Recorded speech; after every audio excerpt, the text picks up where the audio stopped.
আগুনে পুড়ে যাচ্ছে ইসরায়েলের মধ্যাঞ্চল। গাজায় যখন আগ্রাসনের সব সীমা ছাড়িয়ে যাচ্ছে ইসরায়েল, ঠিক তখনই মধ্যপ্রাচ্যের কসাই বেনিয়ামিন নেতানিয়াহুর দেশ থেকে ভেসে এলো আর্তনাদ। ভয়াবহ দাবানল ছড়িয়ে পড়েছে দেশটিতে। আগুনে পুড়ে খাক হয়ে যাচ্ছে প্রান্তরের পর প্রান্তর।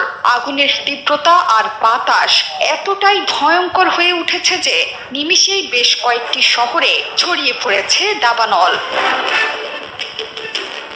এরই মধ্যে শহরের বাসিন্দাদের নিরাপদ দূরত্বে সরিয়ে নেওয়া হয়েছে। আগুনের তীব্রতায় সড়কে বন্ধ আছে যান চলাচল। রেল লাইনের কাছে আগুন ছড়িয়ে পড়ায় বন্ধ আছে ট্রেন চলাচলও।